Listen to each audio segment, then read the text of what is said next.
I think it's always দেখুন, আমি মনে করি তার মান যথেষ্ট ভালো এবং সে পরিকল্পনা অনুযায়ী ভালো বোলিং করেছে। তবে আমাদের জন্য এটি হতাশাজনক। আমি ভেবেছিলাম, বিশেষ করে খেলার ওই পর্যায়ে আমরা এমন এক অবস্থানে ছিলাম যেখানে দুই সেট ব্যাটসম্যান যদি আরেকটু বেশিক্ষণ টিকে থাকতে পারত, তবে হয়তো আমরা ম্যাচটি ড্রয়ের দিকে নিয়ে যেতে পারতাম। আমার মনে হয় সবসময় ইতিবাচক দিকগুলো দেখা উচিত, যে এই ম্যাচে আমাদের কি কি ভালো হয়েছে। আর ওই দুইজন ব্যাটসম্যান অসাধারণ ছিল। প্রথম ইনিংসে তারা যেভাবে খেলেছে তা দারুণ ছিল, বিশেষ করে আজান যখন তার মাথায় আঘাত লাগলো। আব্দুল্লাহ তো আগের রাত পর্যন্ত জানতোই না যে সে টেস্ট ম্যাচটি খেলছে, এমনকি আজও অনুশীলনের সময় সে মাথায় চোট পেয়েছে। এরপরও মাঠে গিয়ে ওরকম পরিপক্কতার সাথে খেলা, ইতিবাচক থাকা এবং পরিস্থিতির কথা মাথায় রাখা, আমার মনে হয় তারা দুজনেই ভালো খেলেছে। আপনি দেখতেই পাচ্ছেন যে তারা যত বেশি টেস্ট ক্রিকেট খেলবে, সঠিক সিদ্ধান্ত নেওয়ার ক্ষেত্রে তাদের পরিপক্কতা তত বাড়বে। তবে আজ তাদের সিদ্ধান্ত গ্রহণ এবং শট নির্বাচন এক কথায় অসাধারণ ছিল। 100%. I thought as a bowling unit. আসলে দিন শেষে এটি একটি দলীয় প্রচেষ্টা, তাই আমি কখনোই আলাদাভাবে বলবো না যে বোলিং খারাপ হয়েছে বা ব্যাটিং খারাপ হয়েছে। তবে দল হিসেবে আমাদের মনে হয়েছে যে দুইবারই আমরা প্রথম 1 ঘন্টায় খুব ভালো বোলিং করেছি। আমরা দ্রুত 2টি উইকেট পেয়েছিলাম এবং আপনি সেটাই চান। আপনি চান মিডল অর্ডার যেন কঠিন কন্ডিশনে বলের মুখোমুখি হয় যখন বোলাররা দাপট দেখাচ্ছে। আর দুইবারই আমার মনে হয় শান্ত এবং মমিনুলকে কৃতিত্ব দিতে হবে ভালো ব্যাটিং করার জন্য। তবে বোলিং ইউনিট হিসেবে এখানে আমাদের মনে হবে যে আমরা খেলাটি হাতছাড়া করেছি। দেখুন, বিশ্ব টেস্ট চ্যাম্পিয়নশিপের কারণে ক্রিকেট এখন বদলে গেছে। আপনি আপনার শক্তি দেখেন, প্রতিপক্ষের শক্তিমত্তাও দেখেন এবং তারপর সিদ্ধান্ত নেন যে কেমন উইকেটে খেলবেন। তবে আমার মনে হয় এটি খুব ভালো টেস্ট উইকেট ছিল। এখানে সবার জন্য কিছু না কিছু ছিল। প্রথম ইনিংসে যখন আমরা স্পিনারদের কাছ থেকে 7 উইকেট হারালাম, তখন আসলে আমাদের পেসাররা ভালো বোলিং করছিল। স্পিনাররা রান আটকে রাখার পাশাপাশি প্রত্যাশার চেয়ে বেশি উইকেট নিতে পেরেছে। Look, I think cricket. তাই এটি একটি ভালো টেস্ট উইকেট ছিল। ব্যাটিং, বোলিং সব কিছুর জন্যই সুযোগ ছিল। একজন ব্যাটসম্যান হিসেবে আপনাকে শেখানো হয় বলের দিকে মনোযোগ দিতে এবং বলের গুণাগুণ বিচার করে খেলতে।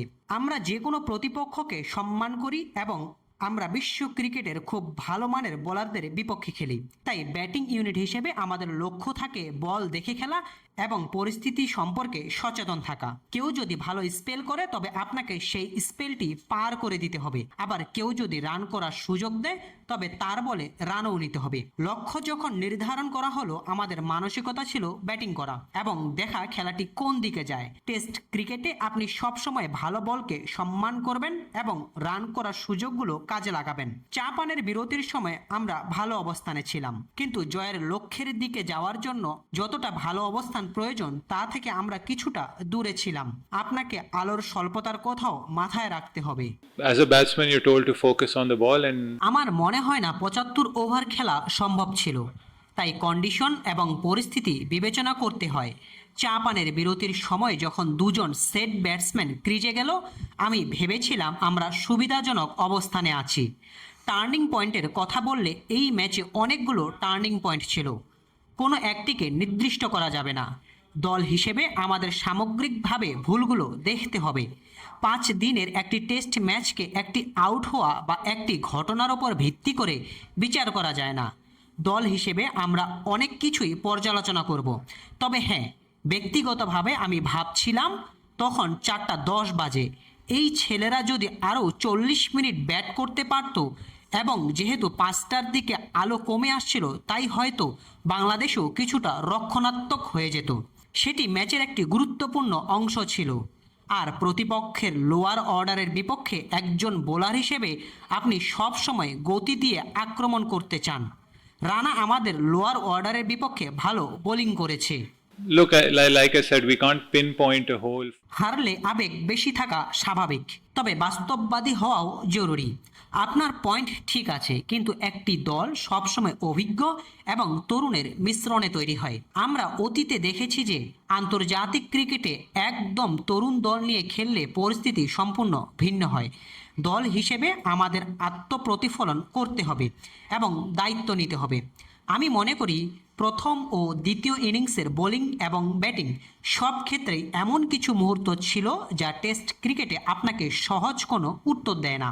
টেস্ট ক্রিকেটে যতক্ষণ না আপনি একটি নিখুঁত ম্যাচ খেলবেন বা পরিস্থিতি অনুযায়ী খেলবেন, ততক্ষণ ভুলের কারণে আপনি হারের দিকেই থাকবেন। তাই শট নির্বাচন থেকে শুরু করে ফিল্ডিংয়ের মুহূর্তগুলো সবই আমাদের খতিয়ে দেখতে হবে।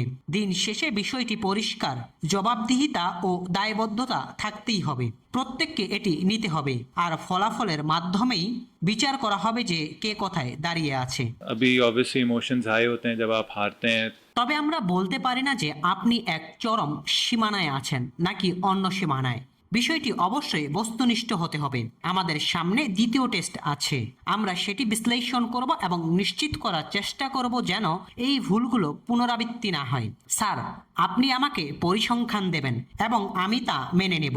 আমি দায়বদ্ধতা স্বীকার করছি, তবে আমার লক্ষ্য সবসময় একটাই থাকে যে টেস্ট দল হিসেবে আমরা কি কাজ করছি এবং পাকিস্তান দলকে আরও ভালো করার জন্য আমাদের আরও কি করতে হবে।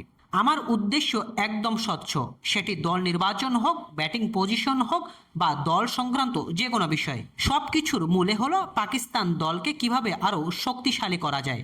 টেস্ট ক্রিকেট আপনার সেরাটা দাবি করে। এখানে আপনি কখনোই দুর্বল প্রতিপক্ষের সাথে খেলেন না। सर देखें obviously आप টেস্ট ক্রিকেট হলো সেরাদের লড়াই, যেখানে আপনি ভুল করবেন সেখানে ভুলের কোনো ক্ষমা নেই। স্যার, এটি কোনো ভুল নয়। পিএসএল আমাদের লিগ, আমরা এতে কোনোভাবে আপোষ করতে পারি না। আধুনিক ক্রিকেটাররা পরিস্থিতির সাথে মানিয়ে নেয়।